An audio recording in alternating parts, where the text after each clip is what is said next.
শীতকালে শীতের পিঠা না খেলে কি হয়? তার মধ্যে যদি একটু বেড়াতে যাওয়া যায় তাহলে তার কোনো কথাই নেই। হ্যালো এভরিওয়ান, সবাইকে আমার একটা নতুন ভিডিওতে স্বাগতম। এই যে আজ সকাল সকাল আমি সব কাজ সেরে পিঠা বানাতে চলে আসলাম। চিতই পিঠা বানালাম। প্রথমে কড়াইতে দিয়েছিলাম, দুই একটা কড়াইতে বানানোর পরে চিন্তা করলাম শাঁসটাতে কয়েকটা বানিয়ে নিই। কিছুটা শুকনা ওরা চা দিয়ে খেয়েছিল, আবার আমার ছেলে বড়টা একটু দুধ দিয়ে খেতে চায়, তাই দুধ দিয়ে গুড় দিয়ে দিয়েছিলাম। পিঠাগুলো ভিজাতে দিয়ে যে দুধগুলো গরম করে দিয়ে পিঠাগুলো ভিজাতে দিয়েছি। এটা কিন্তু বিকালবেলা খাবো। এর মধ্যে আপনাদের দাদা ফোন দিয়ে বলেছিল চিটাং যাবে, কিন্তু হঠাৎ আবার যাওয়া হয় নাই। তার মধ্যে সেই চিন্তা করলো দুপুরে সবাইকে বাইরে খাওয়াবে, তাই বাইরে খাওয়ার পরে সবাই ওখান থেকে বেড়াতে যাব। চেয়েছিলাম পলেল পার্কে যাব, কিন্তু ছেলে ছোটোটা হচ্ছে শিশু পার্কে যাবে। তাই দুপুর আগে খেতে চলে আসলাম সবাই। এই যে কুটুম বাড়িতে চলে গেলাম খাওয়ার জন্য। আমার কিন্তু বাইরে ভর্তা খেতে কিছু বেশি ভালো লাগে, ওই জন্য কয়েকটা ভর্তার অর্ডার দিয়েছিলাম। কিন্তু যেহেতু বড়দিন ছিল 25শে ডিসেম্বর, বাইরে থেকে মানুষ এসেছিল অনেক, সে কারণে অনেক ভিড় ছিল, ওই জন্য ভর্তা শেষ হয়ে গেছিলো। আমরা কিন্তু যেতে অনেকটা দেরি করে ফেলেছি। মানে বেড়াতে গিয়েছিলাম, ওখানেও বাইরের মানুষ বন্ধের হিসেবে সবাই বেড়াতে এসেছে। তাই কুটুম বাড়িতে গিয়ে শুধু 3 রকমের ভর্তা পেলাম, শুটকি ভর্তা, বেগুন ভর্তা আর হচ্ছে কাঁচকলা ভর্তা। তারপর অর্ডার দেওয়া হয়েছিল চাপিলা মাছ ভাজা, তারপরে কেচকি মাছ রান্না করা, তারপর চিকেন, রুই মাছ, এগুলো ছিল। আমার ছেলে যে আলু ভর্তা পায়নি, সে বললো আমি এখানে আর ভাত খাবো না, বাবা মা আমি চলে যাব, এখানে আলু ভর্তা নাই, আমি আলু ভর্তা ছাড়া ভাত খাবো না। পরে সে আবার ডাল আর চিকেন দিয়ে যে কলা ভর্তাটা দিয়েছিল তাকে বললাম এটা হচ্ছে আলু ভর্তা। তারপর খাওয়ালাম, তারপর খেয়ে দিয়ে আমরা চলে আসলাম শিশু পার্কে। এই যে শিশু পার্কে ঢুকে গেলাম। আমরা কি ঢুকবো, আমাদের আগে বাচ্চারা ঢুকে যে দৌড়াদৌড়ি শুরু করে দিল। শিশু পার্ক বলতে ওরা পাগল, আসলে অনেক দিন এখানে আসা হয় নাই, বাইরে ঘুরতে গিয়েছিলাম এদিকে এদিকে যাওয়াতে আমাদের শিশু পার্কে বা পলো এলে অনেক দিন আসা হয় নাই।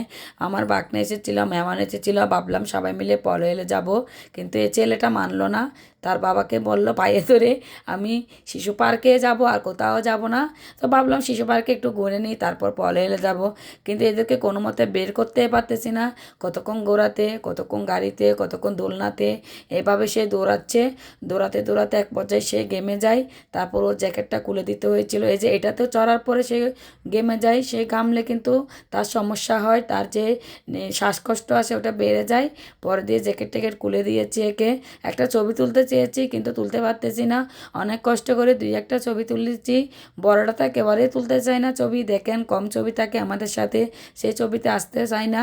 কয়েকটা ছবি তাকেও জোর করে তুলে নিয়েছি, একেও 2-1টা ছবি অনেক জোর করে তুলেছি। এই যে এটা দিয়ে উঠতেছে আর নামতেছে, এর নাকি এটাই ভালো লাগে।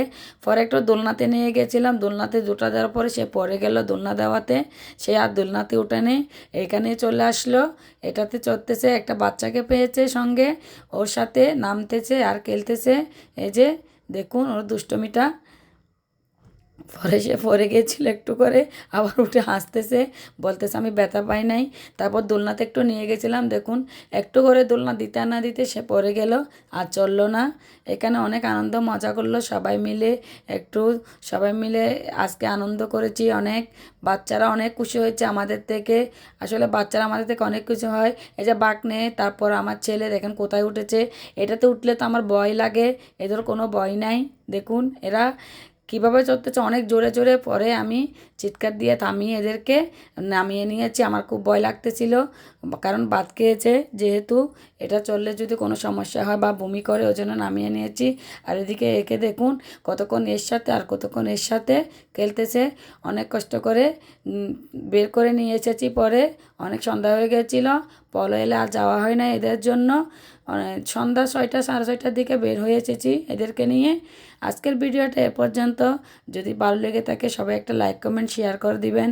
সবাই ভালো থাকবেন, সবাইকে টাটা।